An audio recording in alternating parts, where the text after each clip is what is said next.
Muy buenas tardes, tengan todos los presentes. Sean bienvenidos a una nueva sesión del Entre Copas. Les habla Ricardo Poveda, investigador jurídico de la revista Individuo, y tengo el honor de estar acompañado por el profesor William Tapia. William, Hola, ¿cómo están? Bienvenidos nuevamente. Y vamos a diseccionar a este muerto. excelente. William es el jefe del área de Filosofía y Letras de la revista Individuo. Y también estamos acompañados de Ignacio Said. Ignacio, Hola a todos, muy contentos de estar de vuelta con ustedes después de una dura semana, así que como dice William, tal cual estamos reunidos para conversar y darle duro a este esperpento. excelente. Ignacio es investigador económico de la revista Individuo. Esta sesión en particular es una primera parte de una serie de sesiones que vamos a realizar diseccionando el borrador de nueva constitución. Esto con el fin de entregarles un insumo a ustedes, nuestros escuchas, para los que nos estén escuchando en Spotify, o para nuestros televidentes, para los que nos estén viendo en el YouTube del Nacional Libertario, que de paso le damos nuestro más cordial agradecimiento por cedernos este espacio. Esta primera parte del diseccionando la nueva constitución comenzará con el análisis sobre los derechos sociales, que, valga decir, ha sido la tónica desde el estallido social, entre comillas, insurrección para nosotros, pero si concedemos el punto que gran parte de la gente que salió a manifestarse ese 18 de octubre y en el resto de las manifestaciones posteriores buscaba precisamente una mejor salud, unas mejores pensiones, una mejor educación, mejor vivienda, etcétera, entonces hemos de entender que este es el nodo central de lo que efectivamente quería la ciudadanía como un cambio y que es precisamente el leitmotiv, es decir, la razón por la cual se inició todo este proceso constituyente. Entonces, si es que esta nueva constitución no resuelve o no mejora la situación respecto de estos temas puntuales, es decir, pensiones, educación, salud y vivienda, hemos de entender que este proceso ha fracasado, independiente del resto de temas que iremos analizando posteriormente. En ese sentido, para comenzar ya en materia derecha, ¿qué son los derechos sociales? William, ¿tú estás de acuerdo con el concepto de derechos sociales en particular? Bueno, lo primero que hay que decir, ¿cierto?, es que los derechos sociales no existen. Ya, eso es lo ¿Cómo? primero. ¿Por qué no existen? Porque en el fondo la idea del derecho, ¿cierto?, tiene que ver con la capacidad de exigir, ¿cierto?, una determinada satisfacción hacia un sujeto que es concreto, ¿cierto?, que es determinado. Y tú entenderás que ontológicamente un sujeto social, es decir, algo así como esta voluntad general encarnada en un cuerpo único, unívoco, ¿cierto?, coherente en sí mismo, no existe. Eso es lo de partida. La sociedad no tiene derechos, ¿cierto? Sino que es el individuo, que es un miembro de esta sociedad, el que tiene derechos. Por lo tanto, derecho social como tal, así como la idea de una existencia de que hay un cuerpo social que tiene derechos como tal y que la puede exigir, no existe. Eso ontológicamente hablando. Pero además hay un tema de que estos supuestos derechos sociales que se plantean tienen el problema de que son una incompatibilidad. ¿A qué nos referimos con esto?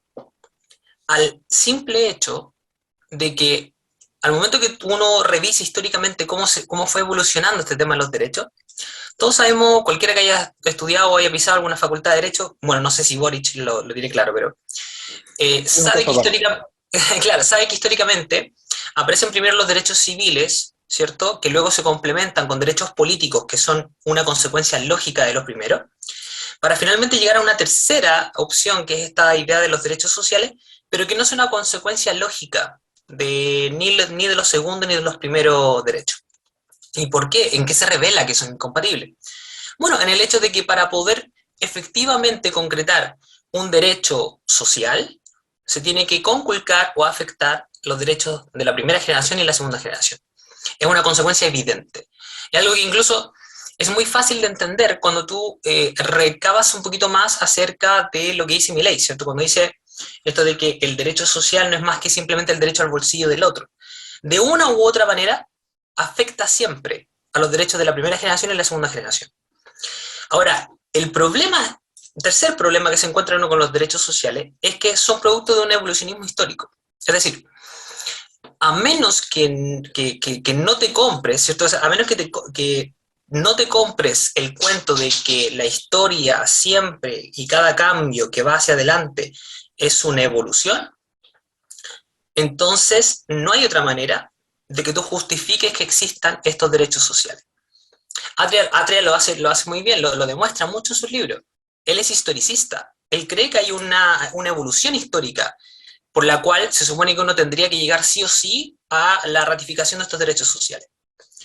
Y evidentemente ya sabemos lo que dijo Popper en su momento, ¿no? O sea, la miseria del historicismo, la idea de que la historia tiene un cuento tal, ¿cierto? Un inicio y un final tan premeditado que en el fondo no puede ser que tú no llegues sino a establecer estos derechos sociales. Y ya sabemos ya que el evolucionismo histórico, la verdad es que es una simple idea, ¿ya? Y totalmente cuestionable. Y por último, ya como lo habíamos dicho, lo habíamos desnudado, finalmente, ¿quiénes pagan los derechos sociales? ¿Cierto? Y esto es lo más injusto que puede haber. Lo pagan otros, y no precisamente los otros que estamos acá presentes. Lo pagan las futuras generaciones. Y esto ha sido siempre así. Salvo algunos países donde, por ejemplo, Noruega, que tiene el petróleo asegurado, ¿cierto? Y los fondos MUD tienen una cantidad de ahorros que obviamente atrae inversión. Ignacio ahí puede digamos, profundizar. La cuenta de ahorros que tiene Noruega es tal que obviamente se pueden dar el lujo de hacerlo. Pero en general, aquellos países que han instalado estos derechos, estos demonizados derechos sociales, lo que han terminado haciendo es simplemente adjudicándole una deuda futura a las nuevas generaciones que hoy día, por ejemplo en Europa, tiene a casi toda Europa endeudada hasta el hartazgo. Eso es al menos lo que yo puedo decir, ¿cierto? Como primeros puntos acerca de lo que es un maldito derecho social. Ignacio, desde tu perspectiva económica, ya sabemos que esa es tu especialidad, pero también tú tienes una visión bastante particular sobre los derechos sociales desde un punto de vista ya más ontológico. ¿Qué nos puedes contar sobre eso? Sí, hay un ensayo que a mí me gusta mucho, a pesar de que no comparta todo lo que dice Ayn Rand dentro de su filosofía objetivista, que creo que se titula Los derechos del hombre. Entonces, más o menos, Ayn Rand habla de una visión aristotélica y evoluciona hasta el derecho negativo. Entonces, es más o menos una visión parecida a lo que nosotros encontraríamos en Locke y en la tradición liberal moderna. Básicamente existen distintos tipos de derechos, está, como bien lo diría Isaiah Berlin, el derecho positivo, el derecho negativo. El derecho negativo es básicamente el poder hacer sin coerción o que alguien, digamos, te ponga un pie encima, que impida que tú puedas desarrollar tu proyecto de vida. Tanto el derecho positivo, que es del cual, digamos, se deriva el tema de los derechos sociales, es el derecho para poder hacer. Entonces, en este mismo sentido, yo estoy de acuerdo con William, porque primero un derecho social parte siendo una fachada retórica. Lo que se busca o lo que normalmente se demanda en la sociedad civil son ¿qué? Es poder tener el alcance y el acceso a la salud o a una vivienda, educación, que son cosas que vamos a ir conversando más adelante con los artículos de la Constitución. Entonces, esta fachada lo que realmente está diciendo es que se tiene una demanda de un bien económico. Ahora no quiero entrar mucho filosóficamente hablando de lo que significa un bien, un mal, etcétera, pero es lo que las personas consideran un bien y económico. ¿Por qué? Porque el principio básico de la economía, o la regla número 1, nos dice que los recursos, todos estos existentes, son escasos y al mismo tiempo las necesidades de un individuo infinitas, por lo cual nosotros tenemos que buscar todas esas mejores iteraciones para poder saciar estas necesidades dentro de los pocos recursos que tenemos, siendo lo más eficientemente posibles. Entonces, el bien económico, como tal bien lo explica, tiene que ser producido, y para ser producido se necesitan recursos. Ninguno de estos derechos sociales nacen del aire, que es justamente lo que dijo William con lo que dice Milley, explicar el hecho, digamos, de que el derecho social significa meterle la mano al bolsillo del otro. ¿Por qué? Porque para este derecho social, dígase lo que sea educación, salud, los colegios tienen que construirse, los profesores tienen que pagarse, la administración se tiene que financiar, etcétera, etcétera, etcétera. Por lo cual, todo eso tiene que ser financiado. ¿Y cómo? La financiación viene justamente de tres maneras. Viene del gasto del gobierno, como ítem general, y este gasto se sustenta de tres maneras. Mediante la potencia impositiva, los impuestos, la deuda pública, que es justamente la imposición proyectada hacia el futuro a las siguientes generaciones, porque siempre las siguientes generaciones terminan pagando los gastos de hoy, y en una última instancia la inflación, que es la emisión monetaria de la cual vamos a estar hablando un poco más adelante. Entonces, si ustedes me preguntan, yo puedo decir los derechos sociales no existen, porque ¿cómo uno moral y correctamente puede llamar de que yo estoy exigiendo un derecho cuando realmente lo que estoy haciendo es obligar de manera brutesca a mi compatriota o a mi vecino a trabajar para yo poder beneficiarme de los frutos de su esfuerzo? ¿Cómo eso puede ser un derecho? ¿Cómo eso puede ser moral? Y por otro lado, William tocó otro punto acerca de la filosofía historicista, que bien sigue, digamos, Atria. El punto de estas evoluciones históricas nos dicen que nosotros llegamos a tal punto en el cual estamos tan bien que las cosas no pueden volver atrás. O sea, solo basta abrir un pequeño libro de historia del siglo XX o aunque sea del siglo XIX para darnos cuenta que hay apogeos y declives. Nos enseña, digamos, el Imperio Romano, al mismo tiempo, ¿qué más? El apogeo de los estados italianos del siglo de la Edad Media, etc. Entonces, hay situaciones, hay sociedades que pueden estar arriba, pero también pueden estar abajo. Entonces la pregunta a la progresividad es, si es que la progresividad significa que al tener un cierto derecho ganado, ya no puede existir el retroceso de este derecho, ¿qué pasa si es que no hay recursos? Si es que los recursos se acaban, entonces a nuestros televidentes les podemos preguntar, vean a nuestros vecinos, Argentina tiene derecho para todo, pero sin embargo tiene un 50% de pobres, y esos derechos no los puede cubrir. Entonces, claro, un derecho social es una falacia que al mismo tiempo termina empobreciendo, y no los derechos sociales, perdón, pero el mismo concepto del abuso de estos, como etiqueta política, termina destruyendo los países. Terminando, claro, esto nos podría llevar a una espiral de deuda, a una espiral inflacionaria. Bienvenida a Argentina, nuevamente. Bolivia, Venezuela, qué sé yo. Y terminando, William tocó el punto justamente de Noruega, Suecia y Dinamarca. Bueno, estos son casos que no quiero entrar mucho, quiero recomendar, eso sí, una lectura de un investigador sueco que se llama Nima Sanandaji, que se llama El poco excepcional modelo escandinavo, en el cual, bueno, él toma el tema de Suecia, pero justamente esta socialdemocracia fracasada adquieren estos países escandinavos ricos. El libro trata especialmente sobre Suecia, porque Noruega, como William dijo, es un caso aparte porque tiene, además de una buena cultura, con ética del trabajo, etcétera, yacimientos de petróleo, por lo cual es un caso excepcional. Pero en el 60, Suecia, de ser un país rico, adopta esta política socialdemócrata, keynesiana, un poco cubierta, pero realmente socialista. Y lo que pasa es que en un periodo de 30 años, la acumulación más o menos desde el siglo XIX, desde 1870 hasta el 1960, donde comienza este periodo, de 1960 a 1990, el socialismo, la socialdemocracia termina quebrándose. Todo el tema de los derechos sociales, todo el tema del Estado presente, de la expansión del Estado, lo único que termina haciendo es acotando, destruyendo y reduciendo las libertades individuales, porque al fin y al cabo tú tienes una sola entidad que termina siendo el Estado, que provee estos bienes y servicios que tú necesitas, pero nadie más que tú mismo sabes qué es lo que necesitas, y así se vuelve, digamos, una espiral destructiva. Quizás en otro momento podamos discutir un poco más eso, porque nos daría para programas y programas. Efectivamente, Ignacio. Nada más para complementar dos puntos. Primero, respecto a lo que señala William, efectivamente, detrás de este historicismo también está esta idea del materialismo histórico, es decir, que las fuerzas de la historia están destinadas a lograr un determinado fin, y mientras antes logremos acelerar los procesos, antes vamos a alcanzar la meta, y en este caso la meta sería esta sociedad utópica marxista en la que nadie va a tener que trabajar porque los medios de producción van a producir por sí mismos. lo que es una Exacto. estupidez. Y por otro lado, señalar también que gran parte de la doctrina de los derechos sociales se basa en que estos serían derechos fundamentales, es decir, son derechos que son inherentes a la persona humana por el solo hecho de ser persona, o sea, así un niño nace, inmediatamente ya tiene derechos sociales por el hecho de ser un individuo de la especie humana existente en un determinado contexto.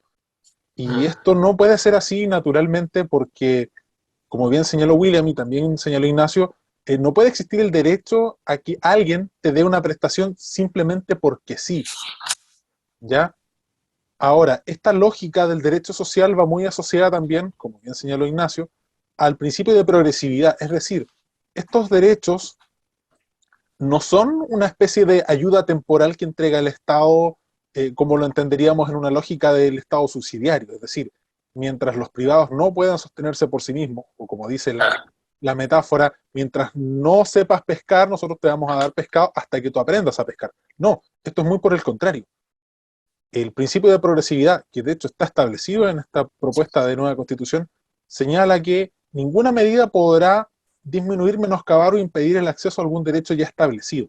Es decir, cada uno de estos derechos tiene la naturaleza propia de ir expandiéndose hasta llegar a ser universal. ¿Qué quiere decir esto? Quiere decir que al principio estos derechos van a estar reservados para las personas que no pueden pagarse una educación, por poner un ejemplo.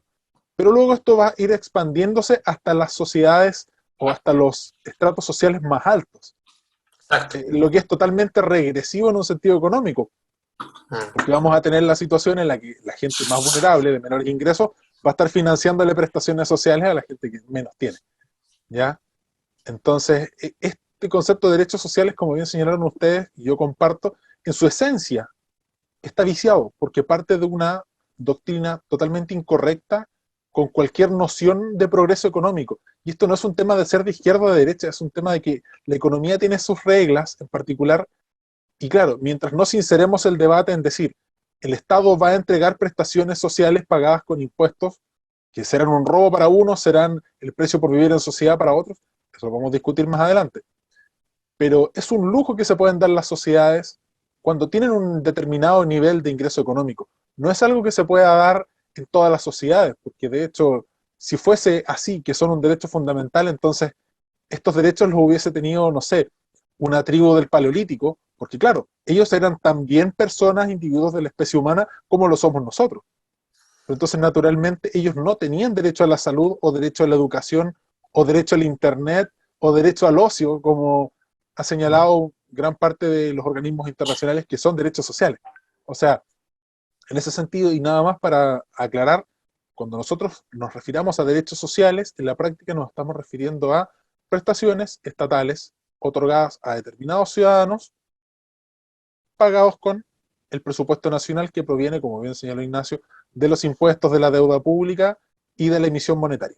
Y aquí los tres casos terminan pagados por todos nosotros, todos los chilenos. Sí, Yo Ignacio, solo dale. quisiera añadir dos cosas. Evidentemente todo lo que dice Ricardo tiene mucho sentido. ¿Por qué? Porque claro, desnuda dos cosas, dos condiciones que nos van a afectar sí o sí. La primera es que los derechos sociales son una contradicción en sí mismos. ¿Por qué? Porque son derechos que dependen necesariamente de condiciones económicas y sin embargo no las toman en cuenta al momento de decir que las van a garantizar. Eso es una estupidez que uno dice, pero ¿cómo? ¿Cierto? Y además, muy bien tú dices, ¿cierto? Una progresividad. La progresividad significa, tarde o temprano, que el Estado va a tener que estar obligado, ¿cierto?, a tener que dar estas prestaciones indiferentemente, como ya acabamos de señalar, de las condiciones económicas del momento. Cuento corto, obviamente estos derechos se van a poder judicializar, porque de una u otra manera, ¿cómo se exigen, no? O Desde sea, los ingresos. la izquierda va a intentar, en el fondo, que la Constitución no sea una mera lista, ¿cierto?, de deseos de Navidad. Por lo mismo, van a instalar la acción, obviamente, para poder exigirlo. Y eso significa, tarde o temprano, más deuda para el Estado, demandas, altísimas demandas, ¿cierto?, al Estado, y obviamente incapacidad financiera para poder, obviamente, dar estas prestaciones. O sea, no hay otra duda sobre eso. Ignacio. Sí, sí, sí, dos cosas muy rápidas. Una cosa y una pregunta para, digamos, quienes nos están escuchando hoy día. Bueno, comentaste algo muy importante que era el tema de las prestaciones sociales. Ahora, sin embargo, hay algo que se tiene que tener claro. La economía o la riqueza, digamos, no es una torta como pensaba David Ricardo, Adam Smith y los mercantilistas en el siglo XVIII. La riqueza se crea, no por eso justamente desde 1800, de 1980, en el cual existió 95, 98, entre 95 y 97% de pobreza extrema, estamos hablando de la pobreza miserable, al día de hoy donde la pobreza, digamos, ha disminuido casi un 8% con la población mundial habiéndose incrementado creo que alrededor de 7 veces a lo que había en 1820. Entonces, la riqueza se crea, pero al mismo tiempo, en cada intervención que hace el Estado suceden dos cosas. Lo primero es que los recursos están ahí y por ende tiene que haber una redistribución. Entonces, por cada impuesto incluso que se le cobra a las personas pobres, se está redistribuyendo, por ejemplo, de 100 pesos, esos 19 pesos que le sacan a usted, para poder comprar algo más. En ese sentido lo vamos a estar comentando quizás después con fijaciones de precios y con otras cosas, pero yo tengo una pregunta que tiene que ver con el tema de los derechos sociales, primero, y tiene que ver con incentivos. ¿Cómo se sentirían ustedes al salir a trabajar, pero sin recibir nada a cambio? Ok, esa es una pregunta bastante cerrada. Pero ok, aterricemos un poco al mundo real. Ok, estoy siendo un tanto duro con ese ejemplo así, pero ¿qué pasa si es que usted sale a trabajar y al mismo tiempo después demanda un derecho o demandan, digamos, estos derechos sociales que son el fruto de su trabajo y usted no recibe algo proporcional a cambio? Es una pregunta justa, es una pregunta a la cual nos tenemos que enfrentar, pero de ahí nace un punto fundamental más importante que tiene que ver con la formación de una, digamos, ética prehistórica. Es cómo nos sentimos nosotros cuando no nos tratan de igual manera. Claro. ¿Cómo nos sentimos nosotros cuando no hay igualdad moral entre los seres humanos? Y el problema es que esto genera incentivos perversos, y esos mismos incentivos perversos son, yo como tengo un derecho social, ¿ah? Y no estoy diciendo que la gente sea mala, es simplemente incentivos que nos afectan a todos como seres humanos. Si es que a mí me están diciendo que yo tengo un derecho, que yo tengo la facilidad de poder, de poder lograr o obtener algo de manera sin costo para mí, presente, ¿ok? Es qué incentivos tengo yo para trabajar tan duramente para entregarle la misma cosa a otra persona. Nuevamente, el mejor ejemplo que le podemos dar a ustedes es, vean al otro lado de la cordillera, tienen Argentina. Para reflexionar a nuestros queridos escuchas, televidentes, dependiendo de cómo sea que nos estén siguiendo. Nos pueden dejar abajo en la caja de preguntas las respuestas, sus comentarios a la pregunta que hizo Ignacio. Queremos escucharlos, queremos saber qué es lo que piensan sobre todo esto que vamos a conversar ahora, sobre los derechos sociales en general, sobre el tema de la solidaridad, mal llamada solidaridad, el reparto y todos estos temas que están tan en boga estos últimos tiempos. Ya. Entrando en materia derecha, vámonos con las urgencias sociales, como les llamaban en su momento, lo que el pueblo estaba aclamando en Plaza Dignidad y todos estos conceptos tan octubristas. Vámonos con las pensiones. ¿Qué es lo que nos señala el borrador de nueva Constitución sobre las pensiones? Primero, ya no se habla de pensiones, se habla de seguridad social. Este es un concepto tan antiguo en Chile, hace muchos años que no se hablaba de seguridad social. William, ¿qué nos Huele a puedes siglo contar XX. sobre, claro, está en siglo XX, está en alemán este concepto, está en von Bismarck, ¿qué nos puedes contar sobre la seguridad social y qué diferencia tiene con el tema estrictamente de las pensiones? No, bueno, todos sabemos por qué se instalan, digamos, esta idea de la seguridad social. Se instala porque Otto von Bismarck, ¿cierto?, no puede controlar a la ciudadanía en un momento en que se le estaba criticando, los obreros lo criticaban digamos, por todos lados, y Otto von Bismarck se le ocurre inventar esta idea de los derechos sociales y de la seguridad social, para obviamente evitar una crisis mayor política, ¿cierto?, en Alemania en ese tiempo.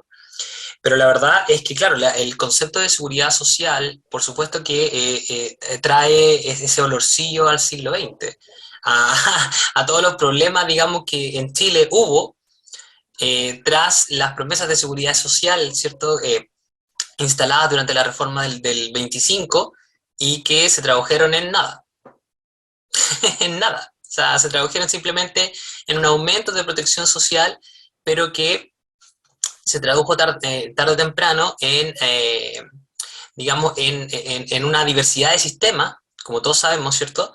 Un sistema para los funcionarios públicos, quienes se manejaban normalmente con una idea, con esta idea, digamos, de un sistema de reparto, las cajas de compensaciones, ¿cierto? Y estas entidades de carácter más bien de la sociedad civil, que también estuvieron preocupadas porque evidentemente lo que se había instalado de manera estatal no había logrado una cobertura de nada, ¿cierto? Y ya sabemos simplemente lo que significa a nivel general en Europa y en todos los países que todavía existe, en problemas de deuda, en problemas de incapacidad, ¿cierto?, de pagar. Y lo que bien Ignacio lo mencionaba, ¿cierto? Esta problemática que en Europa se ve hace mucho tiempo, pero que no quieren enfrentar, ¿cierto? Esta idea de una seguridad social que finalmente esclaviza a las próximas generaciones a nacer endeudadas para poder de alguna u otra manera financiar los derechos de algunos que vienen saliendo, digamos, del trabajo tempranamente, ¿cierto? Y que todavía podrían ser, digamos, elementos, se podría decir, como útiles, ¿cierto? A nivel económico, a nivel social.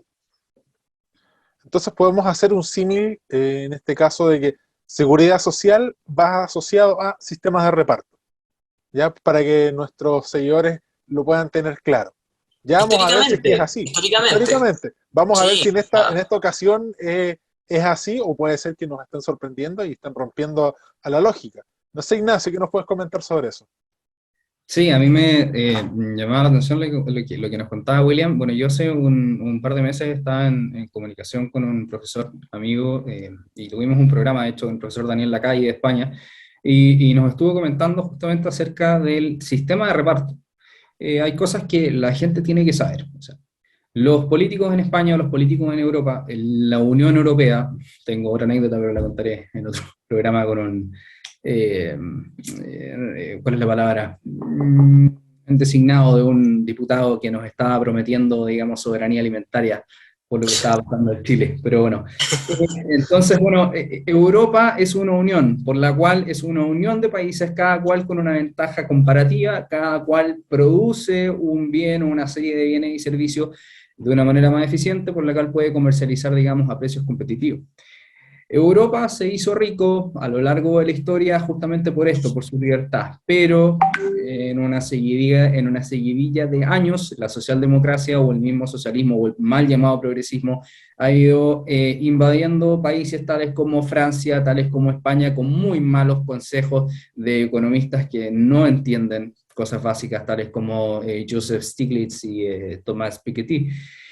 Entonces, bueno, Daniel nos contaba que el sistema estaba quebrado. España está quebrada y si no fuese por estar dentro de la Unión Europea, España estaría defaulteada y en consecuencia España sería pobre, sería un fantasma. Ajá. En ese sentido, hay que entender que el sistema de reparto simplemente significa la seguridad social de lo que te toque al momento que te toque con la cantidad de recursos que existan en ese momento. Entonces, para Chile, bueno, hablemos primero del sistema de reparto, después nos movemos a otro, seamos un poco generosos. Yo no creo en eso, pero no hay que ser, digamos, tan secado, creo yo.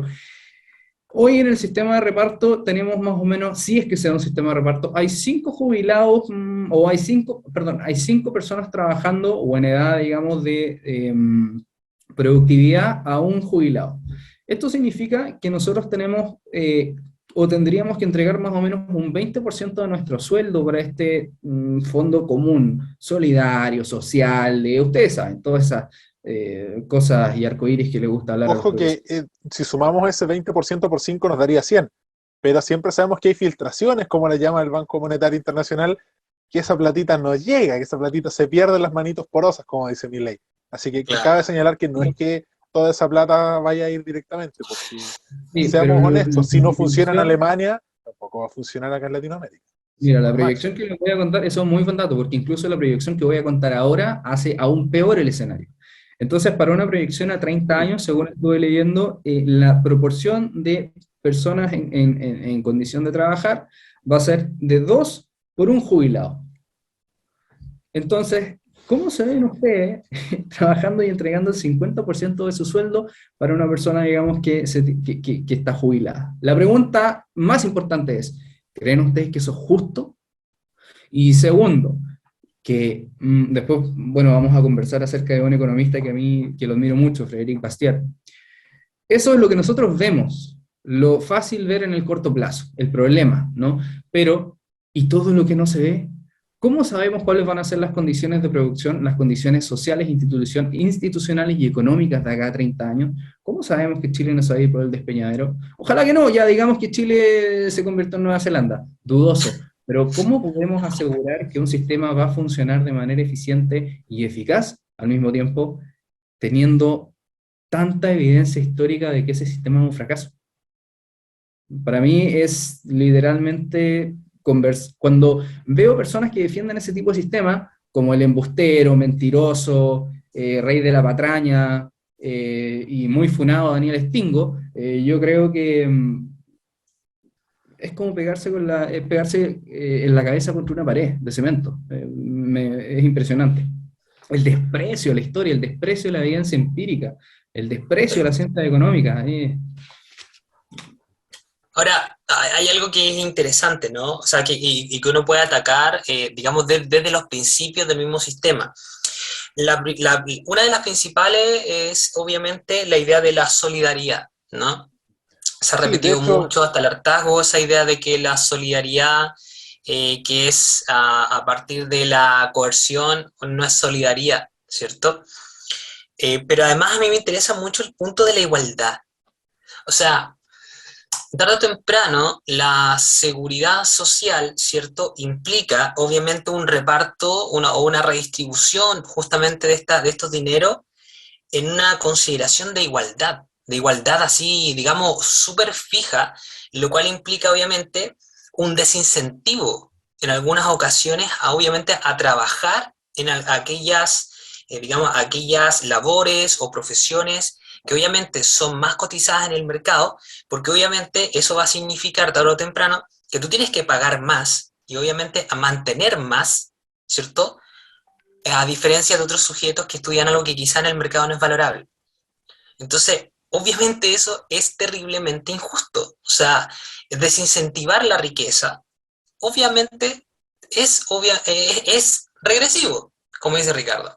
¿Por qué ahora, alguien que trabaja William, menos años, disculpa que te tú, interrumpa, pero vamos a lo literal, vamos a diseccionar la Constitución, ¿ya? Vamos a claro, leer el vamos, artículo literal para que la gente no piense que esto lo estamos tratando en base a especulaciones, inventando, no. Esto dale. está literal en el texto. Artículo 13. Derecho a la seguridad social. La Constitución garantiza a toda persona es toda persona. Es decir, si hay un extranjero que estuvo 5 años laborando en Chile, sus últimos 5 años laborables, también tiene derecho a esta seguridad social. Ojo, Exacto. se garantiza a toda persona el derecho a la seguridad social fundada en los principios de universalidad. Volvemos a lo mismo, universalidad, esto es para todos, no solamente para Todos. los que más necesitan, es para todos.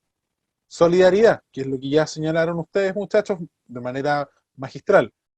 Integralidad, es decir, no va a haber un componente privado, es total y absolutamente completa esta pensión financiada por el Estado, como vamos a ver más adelante. Unidad, Ajá. lo mismo.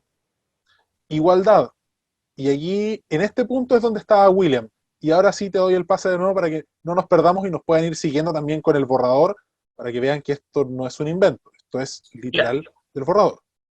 Claro, luego dice suficiencia, es lo que ellos no pueden garantizar en ningún caso, participación, sostenibilidad y Claro. oportunidad. O sea, ser Bien, más encima preciso en un momento. yo justamente iba a acotar algo a ese mismo concepto, sustentabilidad. Sostenibilidad. Sostenibilidad, eso. ¿Cómo? No, sinceramente, ¿cómo? A ver, para todos nosotros, personas que nos ven, personas muy inteligentes, nosotros lo sabemos, un poco de sentido común, Chile, hasta el momento, la última vez que revisé, tenía un déficit fiscal del 11%. ¿Qué es un déficit fiscal? 11% Para, en su para, barca. para puntualizar, ¿qué es el déficit fiscal? Bueno, básicamente En se palabras explica, muy sencillas. en palabras muy sencillas, se explica lo que usted tendría en su cuenta corriente, en el banco. Básicamente, usted tiene una cantidad de plata, usted sabe que no puede gastar más que eso, si no, usted se sobregira. Exacto. Uno tiene un compromiso, digamos, un poco más complicado que es el país. ¿Por qué? Porque obviamente es una cuenta gigante. Entonces, en ese sentido, Chile está sobregirado y tiene una deuda pública gigante. No hay fondos. Entonces, ¿cómo quieren volver a un sistema cuando ni siquiera hay recursos Eso es para para eso? eso. Es que yo no entiendo en qué cabeza cae. O sea, ok, podemos tener muy buenas intenciones, podemos querer hacer cosas, pero estos tipos saben qué es lo que están haciendo. Asumo yo. O sea, bueno, tenemos a un genio, Nicolás Grau, que es doctor en economía, que justamente está proponiendo la fijación de precios, pero ¿de qué Brillante. estamos hablando? ¿De qué estamos hablando? No, hay gente, es que yo lo veo, para mí es gente mala, porque realmente no está ni siquiera pensando en las repercusiones de mediano y de largo plazo que estas cosas van a tener para la sociedad civil, y no solo las personas, digamos, que tienen propiedades, que son rentistas, que tienen negocios, departamentos, inversiones, etcétera, es los más pobres. ¿Cómo les va a afectar el bolsillo a ellos? ¿Cómo van a sufrir los más pobres? ¿No? A mí me deja sin palabras. Te invito, Ricardo, a que veamos justamente el punto del financiamiento. Si no me equivoco, esto estaría en el inciso tercero. Dice, Justamente le para destacar justamente corresponderá ese al punto. Estado definir la política de seguridad social. Papito Estado, obviamente. Esta se financiará Ok. por trabajadores y empleadores a través de cotizaciones obligatorias. Es decir, toda la platita que está en las cuentas individuales de los fondos de pensiones de las AFP, Ignacio, corrígeme, ¿cuánto porcentaje del PIB es eso? Sigamos, déjame revisarlo porque no tengo la cifra exacta, La última vez diría. que yo lo revisé era algo así como el 80%. No, es enorme. No sé a cuánto Enorme, es una corresponde ahora. brutalidad. Es gran parte del presupuesto nacional a nivel agregado, es decir, de todo lo que se produce, son los fondos de pensiones. Exacto. ¿Y qué es lo que tiene a Entonces, Grecia, España e Italia en lo que están? entonces como bien conversaba anteriormente William, claro, en este momento puede que haya plata suficiente para financiar eso. Y va a ser sostenible, pero ¿hasta cuándo? Y obviamente, de hecho, está establecido también en las normas transitorias que estos fondos de pensiones van a ser administrados por el Banco Central, porque la AFP se mueren. Chao AFP. Era De era hecho, hasta el 75%. Estaba de cerca, ¿Cuánto? pero enorme. 75%. Pero es enorme. 75%. de hecho, mira lo que Es una dice, lo brutalidad que de sigue. plata. Mira lo que sigue, porque dice, obviamente, esto no va a ser solamente una carga para los trabajadores y los empleadores, es decir, evidentemente para aquellos personajes que forman parte, digamos, de la matriz productiva, sino que también a las rentas generales de la nación. O sea, es una cuestión que ellos ya saben, ¿cierto? Que en el fondo con la mera matriz productiva es imposible financiar esto. Por lo tanto, el Estado va a tener que buscar alguna forma, ¿no? Renta general de la nación, tú ya sabes que eso significa, como bien dijo, digamos, Ignacio, impuestos, deuda, inflación. No hay Sí, cómo. ese último punto me quedó pegado y me puse serio porque me acordé acerca de lo que hablaban de la autonomía del Banco Central, pero es un Banco Central Ah, autónomo y escuchen esto, esta es la trampilla, la letra chica. Subordinado a lo que diga la ley vigente. Entonces, un Banco Central autónomo que la ley, no sé, Perico de los Palotes, en el inciso tanto te dice que tiene que seguir la subordinación de la política monetaria que dicten en la Cámara de Diputados. ah, O exacto. peor aún, nos vamos al corto plazo.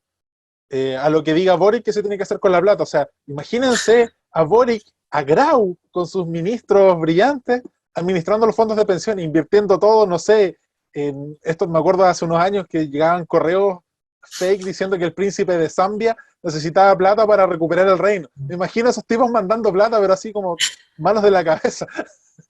Estafas No, piramidales, invirtiendo con el pelado Agaray, con Alberto Chang, unas cuestiones brillantes.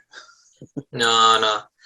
No, sí, el tema del financiamiento es una cuestión súper importante, es lo que decíamos nosotros, un derecho social que no toma en cuenta las condiciones económicas en las cuales está presente es simplemente letra muerta. Esa es la verdad. Dice también, los recursos con que se financia la seguridad social no podrán ser destinados a fines distintos que el pago de los beneficios que establezca el sistema. Vale decir que no es solamente las pensiones, esto también incluye los seguros de enfermedad, también las licencias médicas, las pensiones de vejez, de discapacidad, las pensiones de supervivencia, las licencias por maternidad y paternidad, el seguro de desempleo también va a estar administrado por el Estado. El Exacto. seguro de accidentes del trabajo también y de enfermedades profesionales. Y en general todas las contingencias sociales por falta o disminución de medios de subsistencia o de capacidad para el trabajo. O sea, acá Imagínate, los incentivos para no trabajar para trabajar, están ahí, ahí. exacto. Sí, No, a es mí me que yo tengo un gustaría, problema en la puntita del pie, así que no, inmediatamente ya no tengo una pérdida del 15% de mi capacidad. ¿Por qué? Porque el médico del gobierno estatal recibió unas luquitas por debajo y me declaró una discapacidad parcial. Ujú. No, pero estas cosas en el sistema público no pasan, si este es el Nuevo Chile, se me olvida. Estas a mí, cosas no pasan en el Nuevo Chile. a mí me gustaría darle un dato que lo escribí en una columna hace un tiempito atrás. Eh, bueno, la gente se pregunta, o la gente muchas veces se rió acerca de los retiros de la AFP, de que era campaña del terror, de que era el tema de la inflación no iba a existir, que era el robo del siglo, los ricos, etcétera. Ustedes conocen las clásicas consignas, digamos, de los justicieros sociales. Bueno, eh, estuve haciendo un poco de revisión monetarista, justamente el profesor Milton Friedman y la profesora Schwartz tienen un ensayo más o menos importante en el cual ellos descubrieron que la inflación, que es cómo te golpea, que es la pérdida del poder adquisitivo, por eso, golpea los bolsillos entre 13 y 18 meses después de que haya una expansión de la masa monetaria. Entonces, el problema de por qué hoy nosotros estamos sintiendo cómo nos está pegando la inflación y por qué estamos viendo al Banco Central, que ahora está desesperado subiendo las tasas de interés de la política monetaria, es por el hecho de que la inflación toma en promedio entre un poco más de un año y 2 años en golpearnos. Entonces, si nosotros sabemos que se demora hasta 2 años en golpearnos, hay que tener mucho cuidado cuáles son las ideas que puede tener nuestro brillante presidente y su cámara de asesores y ministros, porque probablemente van a tirar todos estos proyectos de ley o todas estas ideas subsidiarias o de estado de bienestar con una capa de superioridad moral y de superhéroes que ni ellos se la van a poder. O sea, Dios mío, qué gente más bondadosa, que probablemente sean primos del padre Hurtado, qué sé yo, pero las repercusiones de lo que no se ve a largo plazo son terribles, sobre todo para la gente del campo. Ahí quisiera tomar un punto quizás que es interesante, porque también en la historia, ¿cierto? La izquierda siempre ha tenido una visión en que determinados recursos naturales que, claro, que reportaron cierta cantidad de dinero, ¿cierto? Para el Estado chileno, fueron mal ocupados y por lo tanto, durante toda la historia, no hemos hecho lo necesario, ¿cierto? Para poder financiar todo esto, ¿cierto? Hemos tomado malas decisiones. ¿Para qué decir, cierto? Eh, la historia, por ejemplo, económica de Patricio Meller, donde él habla, ¿cierto? Y logra recabar esa información a tal punto que le dice, no fue así, se gastó dinero para la gente. Pero por supuesto, cuando tú confías, como se dice, por decirlo así, colocas simplemente todo tus huevos en una sola canasta, por supuesto que si se te cae la canasta, se te caen todos los huevos. Mm. Eso es lo que ocurrió, ¿cierto?, a finales del siglo XIX y comienzos del XX con el salitre. Se dijo hasta el hartazgo durante el siglo XX la mala utilización o la necesidad, ¿cierto?, de grabar mucho más la minería del cobre. Y hoy día se está colocando, lo hemos visto, ¿cierto?, se ha colocado mucho en este tema del litio. Y ya se sabe que se está inventando un sustituto del litio. Entonces, para variar, ¿cierto?, ¿en qué canasta van a colocar los huevos para terminar por financiar esta tontera? Bueno, no tengo muchos comentarios al respecto, si es que hay alguno de esas personas que tengan alguna responsabilidad pública o qué sé yo, lo que sí, ya que tú, William, siempre al final de los programas recomiendas un libro, yo a todos estos personajes y genios deslumbrantes les quiero recomendar este libro, La economía Muy en bueno. acción de Henry Buenísimo. Hazlitt, que les aseguro, con toda honestidad y con todo cariño, señores, se los recomiendo que una vez que lo lean, probablemente les va a cambiar la vida. Sé que Sí. suena intelectualmente, por supuesto. Mm. Ah, por supuesto, se lo recomiendo con mucho cariño a Nicolás Grau. Nicolás, si es que en algún momento quieras a ver esto, por favor. No debería tener problemas si el doctorado en Pensilvania tiene que haberle enseñado inglés. Probablemente mucho mejor que el de Boric. Ahora, hay una cuestión bien llamativa acá, y está muy bien que Ricardo lo haya señalado, esta cuestión de la muerte de la AFP. ¿Pero por qué? Porque, ¿qué dice el segundo inciso, don Ricardo? La ley establecerá un sistema de seguridad social público. Exacto. Público. Y ahí es muy interesante cómo, obviamente, ellos van a decir que en el sistema hay diversidad, que no hay una monopolización por parte del Estado, ¿cierto? Más allá de que dicte las leyes que van a regir a todo el sistema, sino que van a decir, no, nosotros tenemos una directriz pública. Y por lo tanto, no solamente el Estado el que va a proveer esto, sino que también probablemente va a haber un resurgimiento, digamos, de estas opciones que hubo durante el siglo XX, ¿cierto? Estas organizaciones de cajas de compensación, de seguros, digamos, profesionales, ¿cierto? De los arquitectos juntando plata para ellos, para pagar pensión y todo. Pero además te trae la última patita, ¿cierto? De que en el último inciso dice, y aquí te robo un poco la película, Ricardo, dice las organizaciones sindicales, ¿cierto? Y ahí como que lo ratifica. Y de empleadores tendrán derecho a participar en la dirección del sistema de seguridad social, en las formas que señala la ley. Es que hay que democratizarlo. Sí, po. Y ojo, Claro, que esto es la novedad, esta es la vanguardia. Que se haya intentado en el siglo XX, no importa, es que esta vez es pluricultural, es con enfoque de género y todo eso. No es lo mismo. Claro. Ahora sí que sí. Esta es la buena. claro. Entonces, Y claro, te ojo, van a inventar que supuestamente el Estado no controla nada, o más bien que no hay una monopolización, y es evidente que sí.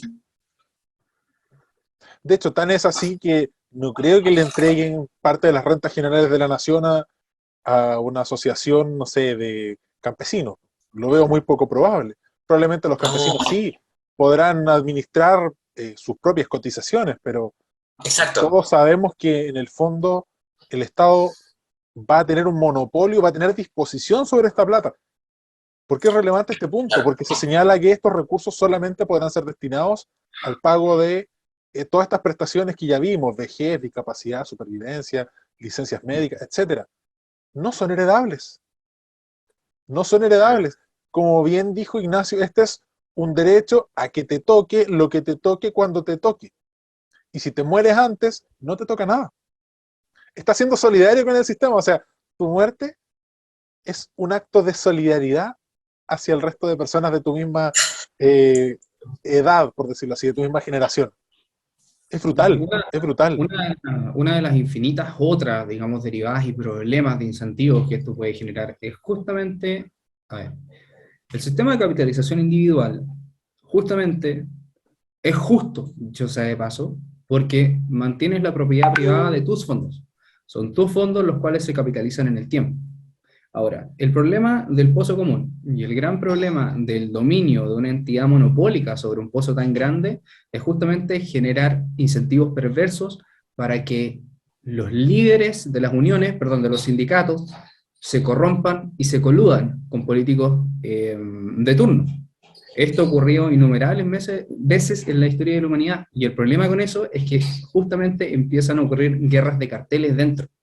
Y ahí empieza a Ah, darse el amiguismo, el compadrazgo, es que compañero, el compañero más compañero, el compañero, digamos, tiene un mayor beneficio, etcétera, etcétera. Entonces, las repercusiones económicas, digamos, en términos materiales y en números, sí, son importantes, pero la degradación moral que se deriva de esto es aún peor. Ese es el Eso tiene problema, un se ve contrapunto con la peor. cultura pop. No sé si han visto Peaky Blinders, las peleas brutales de estas mafias por controlar los sindicatos obreros, porque los sindicatos tenían tal poder que era más importante sobornar a los sindicalistas que a los mismos gobernadores, políticos, no. De hecho, en los años 20, en Estados Unidos también, la mafia italiana cuando abandonó todo el matonaje y el tráfico de alcohol, una vez que ya se eliminó la prohibición, ellos fueron a por los sindicatos. Y eso está documentado en muchas películas, muchas series que señalan precisamente eso. O sea, si ahora ya vemos que la CUT y todas estas organizaciones de trabajadores ya están controladas por el Partido Comunista, imagínense que ellos van a estar a cargo de las pensiones. O sea, el incentivo, como bien señala Ignacio, para que esto se genere eh, una ola de corrupción, sicarios, que no hay pocos, porque, digámoslo, hay muchos sicariatos importados del extranjero que por Mm. 600, 700 lucas son capaces de matar a alguien, no tienen ningún pudor. Y ojo, lo que acabas de, bueno, de lo que comenzamos a conversar fue una sola repercusión, una sola, Una sola. de las infinitas, bueno, no infinitas, por supuesto, pero de las cuales nosotros no podemos saber qué es lo que podría pasar. Y ojo que este es un derecho social, digámoslo. Mm, Vámonos, en honor sigamos a avanzando. avanzar un poco, vámonos con el Sí. derecho a la salud, que es la segunda demanda social que sonó en el octubrismo. William, si nos puedes leer el artículo 13 del derecho a la salud y vamos analizando ahí punto por punto. Por supuesto, ningún problema. El artículo 13, ¿cierto? Del nuevo borrador dice, toda persona tiene derecho a la salud y bienestar integral, incluyendo su dimensión física y mental. Recuerden que en este caso no está garantizando el acceso a la salud, que es muy distinto, sino obviamente el derecho a la salud. El Estado, entonces, en el segundo inciso dice, deberá proveer las condiciones necesarias para alcanzar el más alto nivel posible de salud. Bueno, al menos ahí se pusieron como el resguardo, ¿no? El que alcancemos, ¿no? El posible. Considerando en todas sus decisiones el impacto de las determinantes sociales y ambientales sobre la salud de la población. Y aquí es donde está como la patita más conflictiva. Dice, el Sistema Nacional de Salud. De nuevo, cuando escuchan la idea de Sistema Nacional, es que obviamente va a haber más intervención del Estado en la Mm, fijación de las condiciones de la prestación, cómo se ha de financiar y cómo se ha de desarrollar. Entonces dice, el Sistema Nacional de Salud será de carácter universal, público e integrado, ¿ya? Se regirá por los principios de equidad, solidaridad, interculturalidad, pertinencia territorial, desconcentración, eficacia lo garantizan. Vamos, te vamos a curar, sí o sí. Calidad, no pueden recordar para nada eso, ¿cierto? Oportunidad, enfoque de género. Qué importante, Qué importantísimo importante, cuando, pero cuando estás por morirte ahí en coma, enfoque de género. No, es que el sí, doctor y la enfermera son hombres, así que no, no, vamos a tienen que cambiar ser, todo. no, claro, de todo el equipo médico no puede ser solamente hombres, por favor, que mujeres y hombres, ¿cierto? Progresividad y no discriminación. Por supuesto Vamos a que un esa punto. idea, vamos, yo tengo muchas preguntas, muchas. Interculturalidad, ¿qué quiere decir eso? O pertinencia territorial. Vámonos a lo concreto. ¿Qué quiere decir eso? yo creo, si tú me Dale, preguntas a mí, esa idea de dale. la interculturalidad va a significar tarde o temprano que obviamente van a haber diversos sistemas, ¿cierto?, de salud, obviamente aplicables a determinadas etnias, a determinados géneros, etcétera, etcétera, etcétera. Entonces ya me estoy imaginando en el fondo que en algún momento, si tú lo deseas, ¿cierto?, al quirófano puede entrar una machi a ayudarte, digamos, con tu problema renal o digamos, o no sé, alguna cuestión media, digamos, homeopática, ¿cierto? Y va a estar súper validado, ¿cachai? Como, digamos, como práctica médica Nativo, validada, ¿no? Yo voy claro. más allá incluso, o sea, me imagino a alguien pidiendo hora al consultorio para que le hagan una alineación de chakra, una terapia con flores de Bach y yoga y Reiki. Porque se dan cuenta Claro. de lo ridículo que es. O sea, desde un punto de vista práctico, claro, uno se puede reír, pero esto trae implicaciones filosóficas y metafísicas fundamentalmente muy importantes, porque estamos poniendo al mismo nivel la medicina alopática, helénica, desarrollada por los médicos, que está sustentada en el método científico, que tiene una serie de reglas, una serie de principios y fundamentalmente una ética definida, ¿ya? El juramento hipocrático es la base de todo esto, o sea, tú no vas a someter a alguien a un procedimiento si es que ese procedimiento no le va a mejorar la condición, o sea, si las Una flores de cosa, Bach, que en este caso están acá, o las terapias que les pueda hacer una machi, o eventualmente una curativa, no sé, digamos que los haitianos tienen derecho a sus rituales de sanación vudú, eventualmente, porque claro, interculturalidad y pertenencia territorial y no discriminación, estamos poniendo el mismo nivel a la civilización occidental. Y por otro lado, una serie de prácticas pseudocientíficas espiritistas, ujú, y ojo, todo financiado con nuestros impuestos. O sea, es Sí, ridículo, porque claro, yo si alguien quiere votar 40 lucas en una sesión de Flores de Bach, es cosa de él. Claro. Pero que me obliguen a pagarme a claro, mí o a ustedes o a las personas que nos están viendo, escuchando, a pagar las sesiones de yoga y de Reiki de otra persona, yo creo que no. Ignacio, dale, ahora sí. sí, sí, es que hay muchas preguntas, de hecho, que me surgen con esto. Es, primero, claro, ok, acá no vamos a inclinarnos por algo. Puede haber un grupo de personas que diga, ok, yo sí quiero financiar la salud de alguien porque en algún momento puedo quedar enfermo yo, por lo cual, ok, me parece bien. Puede haber otro grupo de personas que digan, ¿y por qué yo tengo que financiarle la salud a alguien? O si es que yo no estoy teniendo nada, digamos, en retorno por eso. Son igual de válidos los dos puntos de vista. Bueno, eso ya es una conversación, digamos, filosófico-moral. Ahora, la pregunta concreta es la siguiente. Ok, queremos el Estado, financia, etcétera, con rosas y trompetas y cosas. El punto es cómo. No hay plata. Chile no tiene arcas fiscales. Y las La proyección, cotizaciones, el siete por la ciento que proyección, actualmente pagamos todos, bueno, pero la proyección, al fin y al cabo, de crecimiento de Chile es pésima, sino una recesión. efectivamente. La plata sacada es harta plata, pero el gasto del gobierno hoy es de 70.000 millones de dólares. Progresivamente lo van a aumentar. Tenemos que ver para cuántos años nos alcanza ese gasto. Si es que expropian, digamos, todos los fondos de pensiones. ¿Mm? La plata sacada. Si es que no se genera, la plata sacada.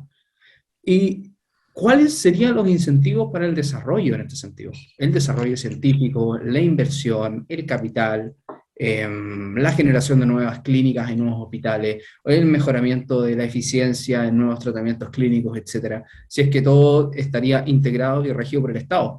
¿Cuáles son los incentivos para la generación de la riqueza y la creación y la expansión del país?